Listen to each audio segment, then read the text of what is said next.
much by De Jesus, who was a brilliant fighter, brilliant technician, and would give Duran trouble again. But in Duran simply didn't train for the fight, so the notion of who was going to beat Duran, we began to understand then. Duran could beat Duran. 27 seconds left. Aside from Muhammad Ali, Roberto Duran was the king of boxing in the 1970s and the most formidable breaker of opponents' hopes. Laying down dozens of vanquished foes in the ring, he popularized a hurricane fighting style that paved his way to becoming the greatest lightweight of all time and a participant in one of the most significant rivalries in boxing history. However, before reaching this pinnacle, he had to overcome the greatest challenge of his career. Today, we'll delve into the period when Hands of Stone faced a defining moment in his legacy. The pivotal victory came in a rematch against Esteban De Jesus. So, sit back, relax, and don't forget to hit the like button. Let's get started. Widely regarded as the finest lightweight ever, the Panamanian icon Duran holds a cherished place in the hearts of his compatriots and is celebrated globally. Any serious boxing fan has a strong opinion on Duran, and for many, he is a beloved figure.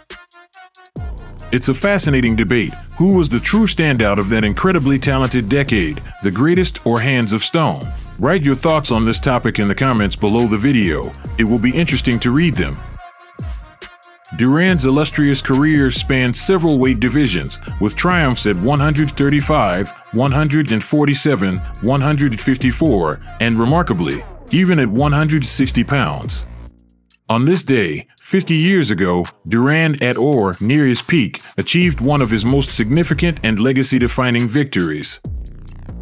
This pivotal win was a revenge match against his lightweight rival, Esteban De Jesus. The referee and two judges both vote. Round one. De Jesus, a skilled boxer-puncher capable of performing at a level akin to Duran's, is one of the finest boxers from Puerto Rico. He was the first to inflict a loss on Duran's record in a non-title fight in New York in November 1972.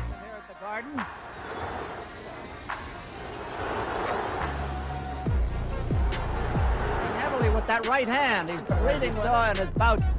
Duran will lead with the right very often. De Jesus dropped Duran in the opening round. Both have terrific records, and there is Duran down, believe it or not. And ultimately won by a 10-round unanimous decision.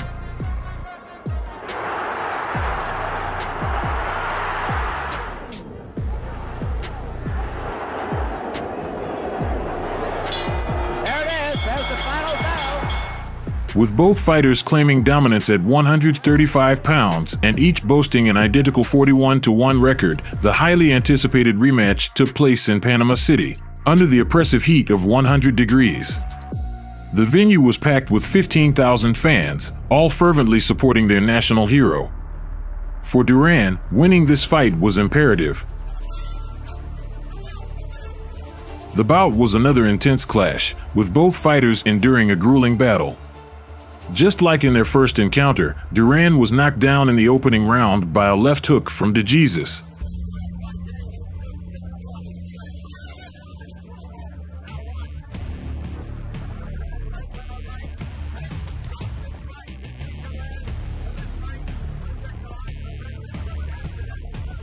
The crowd roared in anticipation. Could De Jesus defeat Duran again? Undeterred by the knockdown, Duran, just 22 years old, became even more aggressive.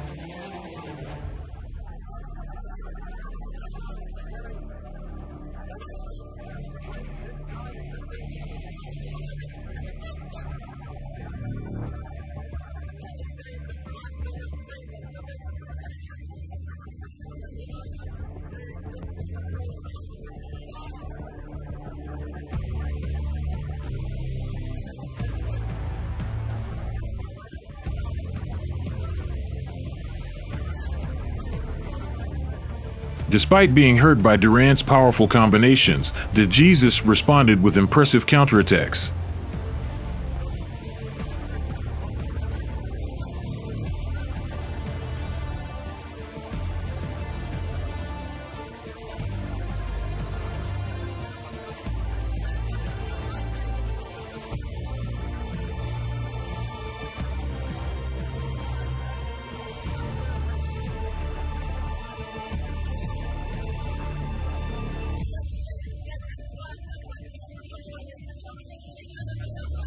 Both warriors displayed exceptional stamina, keeping fatigue at bay for the time being.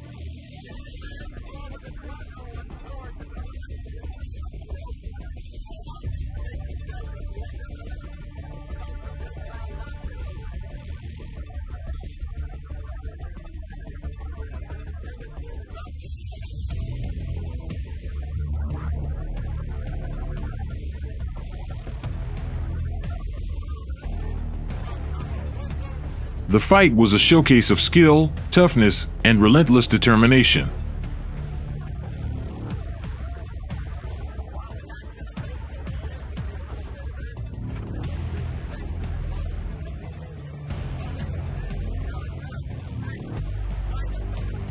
As the match progressed into its second half, Duran managed to find his second wind.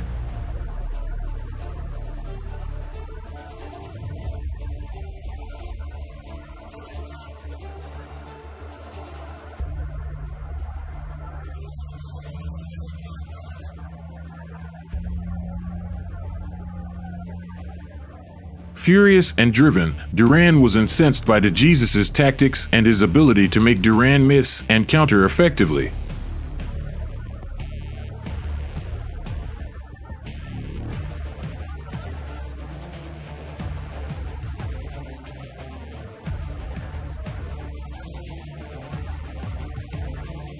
By this point, De Jesus was throwing fewer punches and showing signs of wear.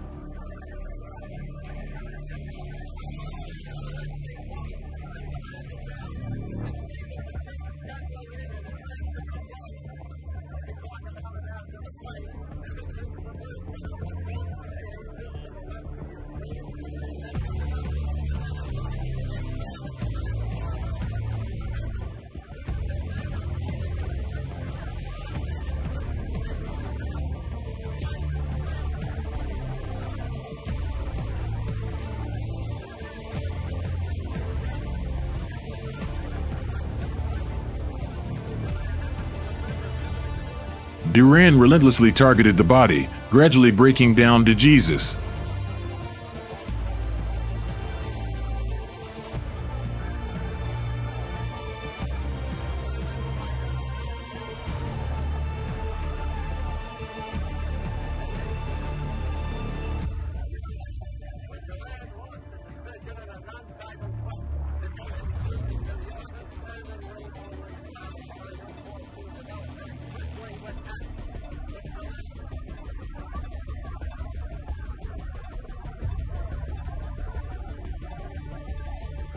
The fight concluded in the 11th round when Duran delivered a right hook that sent De Jesus to one knee, unable to continue.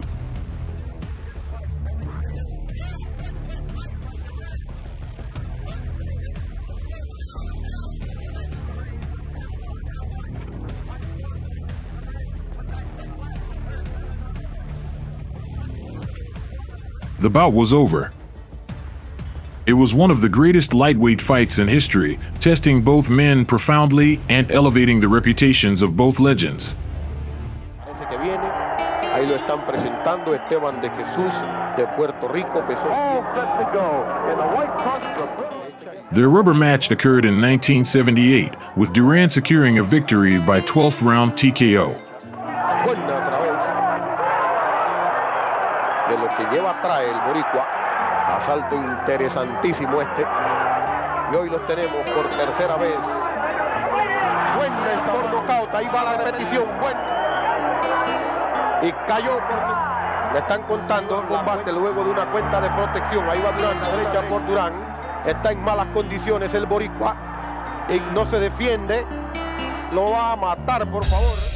Having conquered the lightweight division, Duran moved up to welterweight, where he dazzled in matches against Carlos Palomino and Sugar Ray Leonard. Tragically, after his career ended in the summer of 1980, De Jesus contracted AIDS. He had become involved in drug use and dealing, leading to a prison sentence for murder. In 1985, he learned he had been infected with the virus through a contaminated needle. After his prison term was cut short, De Jesus died at home. Duran was among the many who visited him in his final days, and a poignant image of Duran kissing his former rival circulated worldwide. De Jesus passed away at the age of 38. This guy was dying of, AIDS in bed. He was just thin, and Duran grabbed him from the bed and said, "Tú siempre vas a ser mi campeón. You're always going to be a great champ," like that. And tears coming out of his eyes, and at the time, the Puerto Rican people never liked Duran because he was always beating up on the Puerto Rican fighters and was calling things out to the Puerto Ricans. And Puerto Ricans didn't like Duran very much. But after that day, he became a star of Puerto Rico too, because it showed the people what a great heart he has and what a great human being he is. Esteban De Jesus might have given the peak Duran some of his toughest and most demanding fights. Just as Ernie Shavers gave Muhammad Ali a tough fight towards the end of the greatest's career. We talked about this in a previous video.